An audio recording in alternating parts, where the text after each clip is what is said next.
Clap. Hello, on se retrouve aujourd'hui pour une nouvelle vidéo, la seconde partie de l'affaire de la grotte sanglante. Je vous laisse découvrir la suite.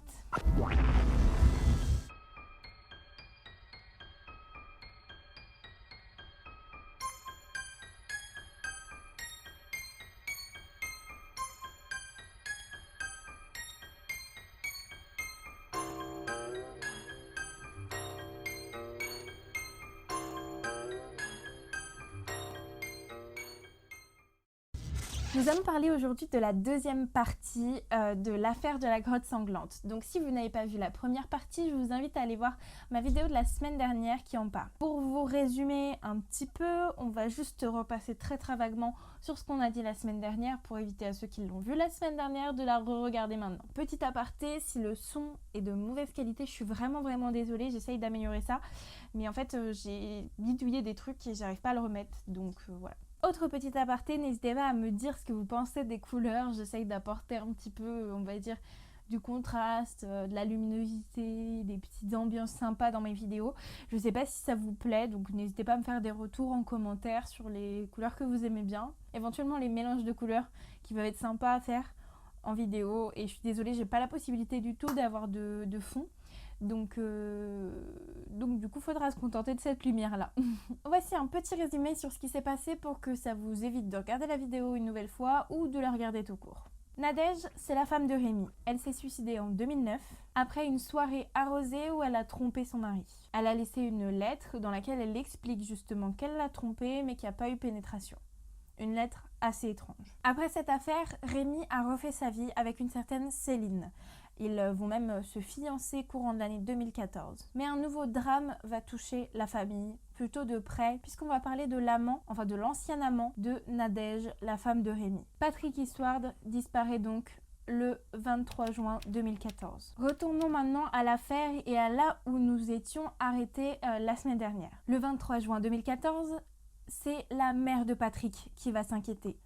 Il n'est pas venu au spectacle de sa fille et le lendemain, il ne s'est pas présenté à son travail, ce qui est quand même très étrange pour cet homme qui est très consciencieux et qui adore son boulot. Jacqueline va donc se demander s'il n'a pas fini le travail plus tard, s'il a demandé à faire plus d'heures, donc elle va attendre, elle attend, donc on est le lendemain de la disparition, toujours pas de nouvelles.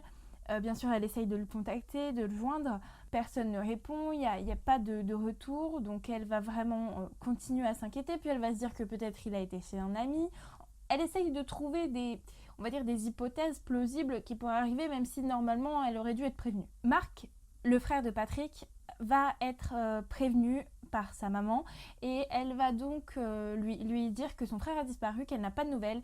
Il va donc se lancer dans les recherches à l'aide de ses amis, les amis de Patrick, afin de trouver où est-ce qu'il se trouve, s'il n'a pas disparu, s'il a eu un accident, s'il a éventuellement besoin d'aide, ce genre de choses. Le collègue de Patrick va retrouver le scooter de celui-ci à côté du cimetière. Il y a également le blouson de Patrick avec son paquet de cigarettes Elixir, ainsi que son téléphone portable. La mère de Patrick dira que c'est un peu étrange qu'il soit parti sans son paquet de cigarettes, sachant la consommation qu'il avait. Aussitôt, son frère et son collègue vont regarder les derniers numéros utilisés. Il s'agit de l'hôpital, de sa fille et également d'une certaine Audrey Louvet. Mais qui est cette Audrey Louvet? C'est ce que nous allons découvrir un peu plus tard dans la vidéo. Donc là, je résume, tous les amis de Patrick sont à sa recherche.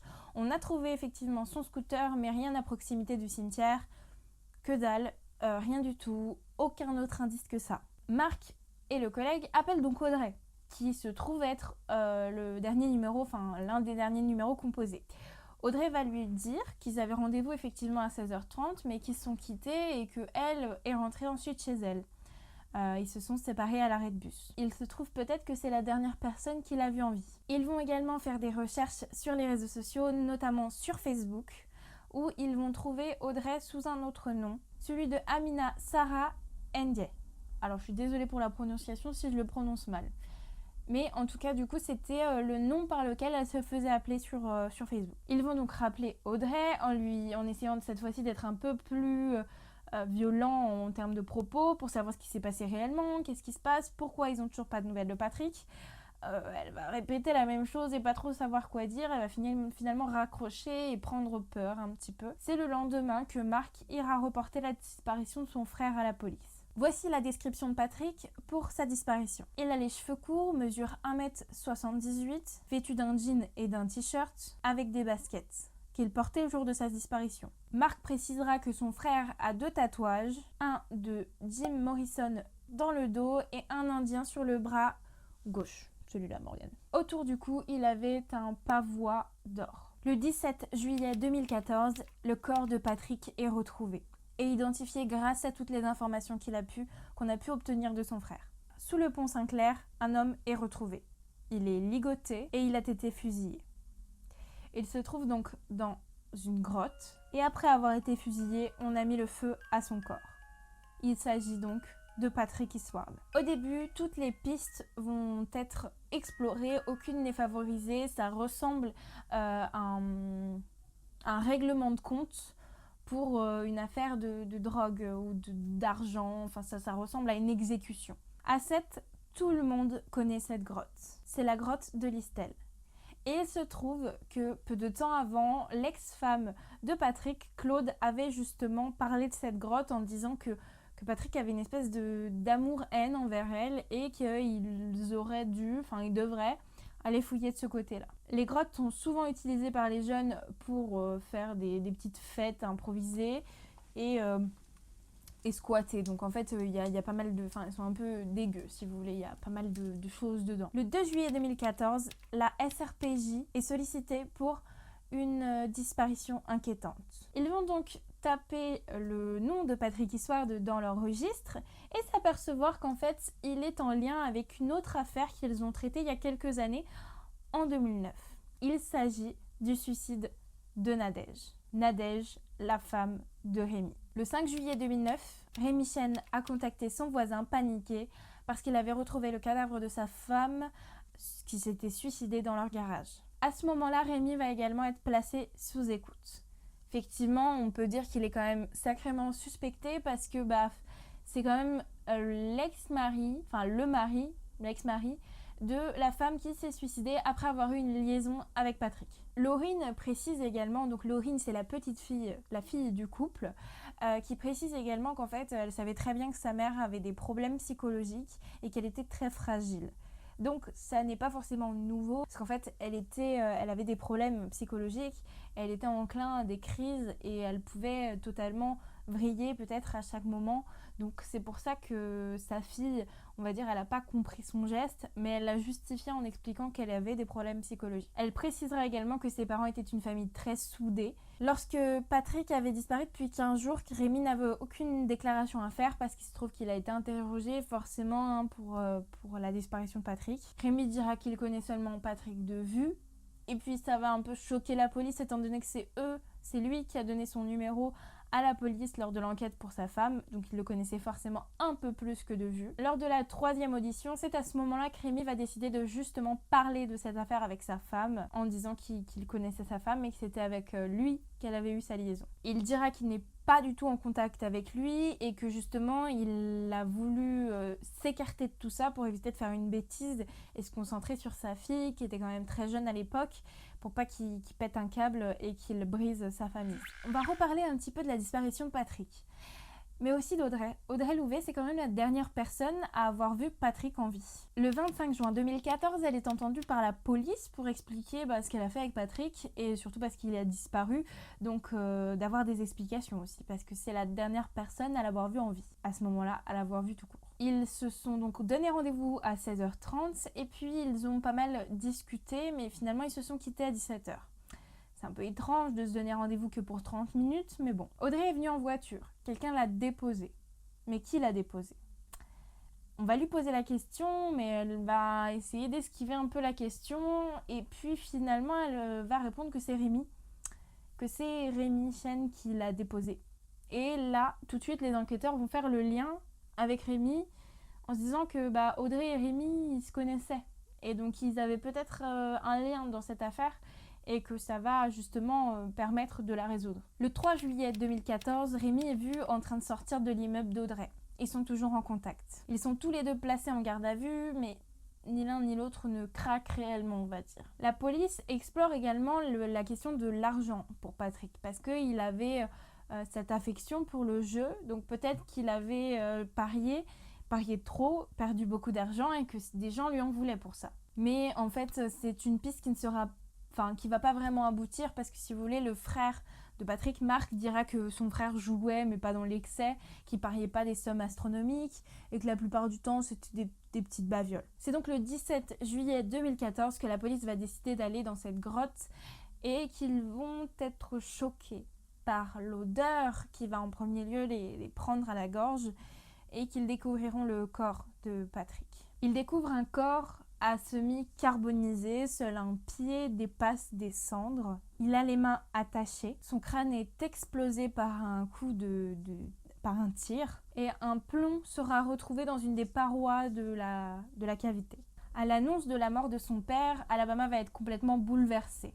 Et c'est totalement compréhensible. Il y a un mégot de cigarette de Patrick qui sera retrouvé dans la grotte et des images montreront, des vidéosurveillances pas très loin je crois, montrent que en fait c'est Audrey qui a amené Patrick vers sa mort, vers la grotte. Audrey, c'est quand même une femme qui vit un peu dans un univers de bisounours, on va dire. C'est une femme qui est plutôt naïve.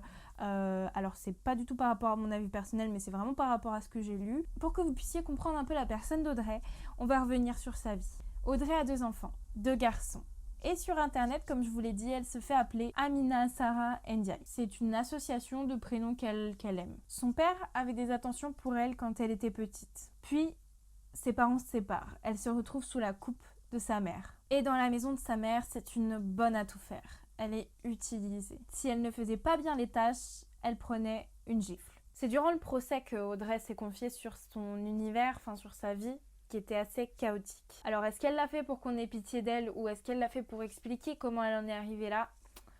Ça, c'est à vous de vous faire votre avis. Audrey n'a pas répété ça avec ses enfants. Elle les couvre d'amour et elle les entoure vraiment. Sa mère dit que c'est une femme instable et qui a des soucis. Durant son enfance, elle a subi des attouchements par son frère et lorsque son autre frère les a vus, il a été le dire à leur mère qu'il l'a frappée. Il a été le dire à leur mère qu'il l'a traitée de menteuse. Le plus tôt possible, Audrey va décider de quitter la maison, de partir sans rien dire. Elle ne laissera rien pour la contacter. En même temps, ça se comprend quand on vit dans un univers aussi douloureux. Comme ça, je peux comprendre qu'on veuille couper les ponts avec sa famille. Audrey va se convertir à l'islam en avril 2013 et en janvier 2014, elle arrêtera tout pour sa mère qui est très catholique. Audrey va rencontrer Rémi par hasard parce qu'elle a voulu faire appel à son entreprise parce que Rémi est coiffeur et en fait en voyant une annonce elle a fait appel à lui pour coiffer ses fils et de fil en aiguille ils vont se mettre à discuter, à parler un petit peu plus d'eux et ils vont devenir également amants un certain temps. Elle dirait qu'elle n'aimait pas tellement la relation et que c'est elle qui a mis fin à leur relation parce qu'il était un petit peu taquin, il lui tapait les fesses et il l'insultait et ça lui plaisait pas. Alors, est-ce que c'était dans le cadre sexuel ou pas? J'ai pas les précisions. Elle continuait quand même à le voir parce qu'il s'occupait bien de ses fils, même si elle trouvait qu'il coiffait pas merveilleusement bien. Mais voilà, parce que c'était son ami quand même, donc ils ont continué à se voir. Je reparlerai du crime après, donc là on va passer un peu cet épisode de rendez-vous avec Patrick et de crime parce que je vous expliquerai après la version des faits d'Audrey. Mais donc après cette affaire, l'amie d'Audrey qui s'appelle Sophie va passer chez elle et ils vont regarder l'épisode de crime ensemble. L'épisode de crime qui traite de cette affaire, qui en parle, que je n'ai pas vu personnellement donc je ne sais pas trop ce qu'ils disent dedans, mais en tout cas bon, ils vont le regarder ensemble. Et il se trouve que Audrey avait un comportement très bizarre et elle va confier à Sophie comment elle a amené Patrick dans la grotte. Sophie va être un peu bouleversée, va sortir de cet appartement et elle va se poser la question de savoir si elle doit ou non prévenir la police. Elle va composer le numéro de crime de la télé et elle va raccrocher. Et finalement, c'est les enquêteurs qui vont... l'émission qui va voir qu'elle a été appelée, ils vont la rappeler et les enquêteurs vont donc passer chez elle en trouvant via son numéro son adresse. Elle va pas vouloir se confier tout de suite, mais finalement, elle lâchera le morceau et expliquera à la police ce qu'elle lui a expliqué. Audrey et Rémi sont de nouveau placés en garde à vue. Et à ce moment-là, Audrey va en apprendre un peu plus sur Rémi, ce qu'elle ne savait pas. En fait, l'enquêteur va lui dire que Nadège, la femme de Rémi, est morte, pendue, après une liaison avec Patrick. Et ça, elle ne le savait pas. Elle n'était pas du tout au courant de ça. Elle expliquera qu'elle avait peur de Rémi et que Rémi lui avait dit qu'en fait, il avait engagé 2 professionnels pour faire peur. Alors, on reviendra là-dessus et vous allez comprendre pourquoi. Voici ce que Audrey va finir par confier aux enquêteurs. Elle est donc devenue amie avec Rémi. Ils discutent, il passe chez elle à l'improviste, il vient prendre des cafés, il s'impose un petit peu. Des fois, il est froid, des fois, il est plutôt amical, ça va dépendre. Il a cette tendance à brasser le chaud et le froid avec elle. Elle sait pas trop, bon, c'est son amie, donc elle continue à parler avec lui. Et puis un jour, Rémi va se confier sur les problèmes financiers qu'il a auprès d'Audrey. Alors elle, après justement, parce qu'elle avait de gros soucis par contre financiers, elle allait au Resto du Cœur, elle essayait de récupérer de l'argent, donc du coup, elle va lui donner une boîte de conserve et des pâtes.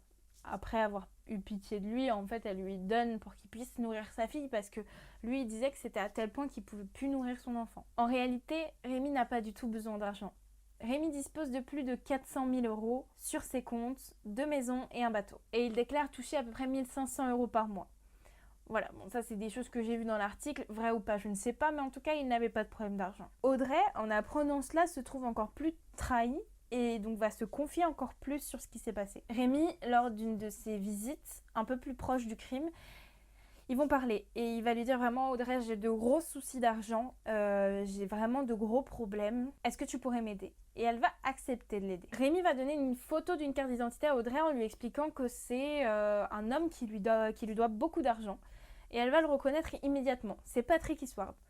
Un homme qu'elle a connu il y a 7 ou 8 ans, bon elle se cachera de lui dire qu'ils ont une petite relation, mais voilà, c'est un homme qu'elle a connu. Audrey lui dit qu'elle le connaît donc, et Rémi va prendre ça pour un signe et lui dire écoute, c'est formidable, tu le connais, et bah écoute, ça veut dire que c'est forcément toi qui dois m'aider. Il va lui dire qu'il a besoin que Audrey l'amène à la grotte pour que Rémi puisse lui faire peur, très peur, et qu'il lui rende son argent. Ce qui va se passer, c'est qu'Audrey va tenir au courant Rémi à chaque fois qu'ils se voient, à chaque fois qu'ils s'envoient des messages. Si on regarde les relevés téléphoniques d'Audrey, on peut voir que elle appelle Patrick, puis elle appelle Rémi. Si elle appelle Patrick, elle appelle forcément Rémi. Donc ça se tient ce qu'elle dit. Elle rapporte tout ce qu'ils se disent et il se trouve également que les SMS échangés entre Rémi et elle sont totalement effacés des 2 iPhones. Et la police n'a pas du tout réussi à les récupérer. Donc l'objectif, c'est de mettre en confiance Patrick pour lui donner un ultime rendez-vous à cette grotte, l'amener là-bas et lui faire peur. Enfin, ça c'est ce que croit Audrey. Le 23, ils vont se donner rendez-vous à 16h30 et Audrey va lui dire qu'elle aimerait aller se recueillir sur la tombe de son chat. Bon, alors ça, je sais pas si c'est vraiment ça qui l'a amené là-bas. Un coup, c'est ça qu'ils disent, un coup, c'est parce qu'elle avait promis de lui faire une petite gâterie. Bon, l'un ou l'autre, en tout cas, elle l'amène vers cette grotte et elle va l'amener à rentrer à l'intérieur. Et à ce moment-là, ils sont suivis par Rémi. Ah oui, et ce que j'ai pas précisé, c'est que juste avant, Rémi avait montré un trajet qui permettait d'esquiver les caméras de surveillance à Audrey, justement pour pas qu'on filme sa voiture y aller. À ce moment-là, les 3 sont dans cette grotte et Audrey a très peur. Il fait noir, elle voit pas grand-chose, ils sont éclairés de la lumière de son téléphone. Rémi va lui ordonner d'attacher Patrick en le pointant avec le fusil. Il lui ordonne de lui enlever ses chaussettes et ses chaussures après l'avoir attaché et de filer à l'endroit dont ils ont parlé pour qu'ils puissent se rejoindre après. À ce moment-là, Audrey a très très peur et elle retourne donc à la voiture. Audrey pense aux professionnels dont Rémi a parlé. Il a parlé de 2 professionnels qu'il a engagés pour faire peur à Patrick. Vrai ou pas, bon, tout porte à croire que c'était faux. Mais moi, ce qui me chiffonne un peu dans cette version des faits, ce qui est un peu bizarre, c'est que déjà, elle décrit pas l'arme. Est-ce que Rémi avait cette arme? On se penchera là-dessus après, mais on parle à aucun moment du fusil. Qu'est-ce que c'était comme fusil? Est-ce que Rémi en avait un ou pas? Voilà, est-ce qu'il avait acheté l'adhésif avant? Est-ce qu'il avait de l'adhésif chez lui? Enfin ça, c'est des petites choses dont on parle pas et qui généralement sont plutôt plus mis en avant dans les enquêtes criminelles. Tous les petits détails qui peuvent porter à croire que c'est bien lui. Après la grotte, Rémi reviendra auprès d'Audrey et lui dira si tu parles, je te bute. Ils vont rentrer ensemble, Rémi rentrera également chez Audrey, il va prendre sa douche, se laver, s'habiller, se mettre propre. L'un de ses enfants le confirmera à Audrey. et il va partir. Il reviendra à un autre moment et déposera 200 € sur la table en disant à Audrey que, en gros, c'est pour ça, c'est pour le service. Donc après ça, Audrey a été ensuite appelée par la police pour venir pour être interrogée. Et au moment où ils se sont un peu foirés, on va dire, sur le scénario, c'est que en fait, si Rémi n'avait pas amené Audrey là-bas, et ben Audrey n'aurait pas été amenée à parler de Rémi. Voilà. Et après, elle n'aurait pas forcément parlé de ça à Sophie. C'est Sophie qui en a parlé et c'est Audrey en étant mis devant le scénario, le témoignage de Sophie qui va commencer à dire vraiment ce qui s'est passé et à parler de tout. Mais réellement, si Rémi ne l'avait pas amenée là-bas et si justement elle avait pris le bus ou je sais pas, s'ils avaient monté, on va dire, travaillé un peu plus le scénario, peut-être que, en fait, on n'aurait jamais su que c'était eux. Et encore une fois, si c'est eux. Après avoir livré ça, Audrey est mise en détention. Elle y restera jusqu'en juin 2020. Audrey a suivi une formation d'agent d'entretien, c'est son premier diplôme, mais elle compte un peu refaire sa vie, si vous voulez, repartir de zéro. Nous allons passer maintenant au procès, le lundi 18 janvier 2021. Durant le procès, des photos vont être affichées en grand de la scène de crime, du corps à moitié caché. Tout est mis en lumière. Et on reviendra aussi sur le suicide de Nadège. L'enquête a été réouverte pour savoir réellement ce qui s'est passé. Les proches de Patrick sont très choqués par les images et certains veulent même sortir de la pièce ne supportant pas cette vision. Rémi est donc accusé d'avoir tué Patrick, son rival, pour se venger de sa femme. Les deux ne sont pas fiers face aux accusations et baissent totalement la tête. Pour le procès, le médecin légiste va redécrire la scène de crime. 2 balles ont été tirées, une sur la clavicule, l'autre sur le crâne. C'est grâce au tatouage de Jim Morrison qu'ils ont réussi à savoir que c'était Patrick et à son permis de conduire. La combustion du corps a duré plusieurs heures. La victime aurait été assise ou couchée quand les coups ont été tirés et il a été déversé sur elle beaucoup de litres d'essence pour lui mettre le feu après. Laurine, pendant le procès, donc la fille de Rémi, dira que effectivement Rémi et Audrey se sont rapprochés, qu'elle le savait, qu'elle l'avait vu, mais elle les avait à aucun moment entendu parler de commettre un crime. Et donc, vu qu'on revient aussi sur le fait que Nadège se soit suicidée, on va parler de la lettre de suicide qui est carrément suspecte. Enfin, très bizarre, c'est bizarre qu'elle ait laissé que ça. Et en fait, du coup, Laurine va décider de parler en disant non, ça n'est pas vrai, que ma mère m'a laissé que ça. Et elle va en fait justement dire qu'elle lui a laissé d'autres lettres. Donc ces lettres vont être lues. Donc si vous voulez en lire plus, je vous invite à lire les articles comme je vous l'ai dit. Mais ces lettres ont été données à Laurine par son père pendant un moment dont elle ne se souvient pas et quelques temps après la mort de sa mère. Elles ne sont ni datées ni signées non plus. Encore une fois, c'est aussi bizarre, mais bon après, si elle avait l'habitude d'écrire des lettres comme ça, elle n'avait pas forcément l'habitude de les dater et les signer. Dans ses lettres, elle va dire qu'elle l'aime, que son mari lui expliquera plus tard pourquoi elle est partie. Mais bon, c'est vrai que je pense pas qu'on puisse interpréter plus que ça les lettres. Après ces nouvelles informations, effectivement, il va être demandé un petit temps pour que, avec ces nouvelles informations sur le procès, il puisse y réfléchir de nouveau. Après ça, Laurine sera appelée à la barre et on va la questionner sur le fait de pourquoi est-ce qu'elle a pas parlé de ses lettres avant, pourquoi elle les a pas mis en lumière. Elle expliquera qu'en fait, elle voulait pas du tout médiatiser l'amour de sa mère, ni les lettres qu'elle lui avait laissées. Et en fait, elle voyait pas d'intérêt de base d'en parler, et que là, c'est vraiment parce qu'on faisait que d'accabler son père qu'elle a décidé d'en parler. Évidemment, l'avocate d'Audrey mettra en lumière le fait que ces lettres sont bizarres, et que, c'est bizarrement écrit. Rémi confirmera donc que ces lettres ont été données par lui-même, enfin qu'il les a données à sa fille, et qu'elles étaient dans des papiers et que il les a données après la mort de sa femme à sa fille. Rémi pendant le procès va dire aussi qu'il ne comprend pas pourquoi on dit qu'il a fait ça, enfin pourquoi est-ce qu'on l'accuserait et pourquoi il aurait commis ce crime-là, étant donné qu'il a refait sa vie et que lui est passé à autre chose et qu'il se concentre plus sur les vivants que les morts. Oui. En quelque sorte, oui, je suis assez d'accord avec lui qu'il a refait sa vie et ça aurait dû être mis plus en avant, en tout cas dans les médias et tout ce qui a été dit sur lui. C'est vrai qu'il a refait sa vie et il s'est fiancé et il a refait sa vie. Céline, donc la nouvelle femme de Rémi, va préciser que Rémi c'est un homme doux, calme, qui s'occupe bien d'elle. Certains diront qu'elle ressemblait pas mal à Nadège et que c'est pour ça qu'il s'est mis avec elle, parce qu'elle était sous sa coupe, on va dire. Et en fait, à ce moment-là, on va reparler du fait que Nadège avait porté plainte contre Rémi pour des coups. Et en fait, au début, la plainte ne sera pas retrouvée, puis finalement, ils vont la retrouver. Effectivement, Nadège a porté plainte contre Rémi parce qu'il l'avait frappé. C'est une chose qui a été pas mal démentie, il dirait qu'il ne frappait pas sa femme. C'est le 11 septembre 2006 que Nadège a porté plainte, elle a déposé une main courante. Et effectivement, Rémi ne comprend pas, il n'a jamais frappé sa femme. Après les théories et tout ça, on va parler aussi des preuves qu'ils ont évoquées durant le procès envers Rémi. Voici les mots-clés qui sont couramment tapés dans son téléphone puisqu'ils n'ont pas retrouvé les échanges de textos, mais ils ont pu rechercher dans le dictionnaire automatique les mots les plus utilisés. Il y a alibi, attiré, cartouche, chaussures enflammées et cimetière. C'est vrai qu'effectivement, dit comme ça, c'est assez bizarre, mais ça peut être aussi employé dans la vie de tous les jours. À l'épingle de son GPS est enregistré le parking de la grotte.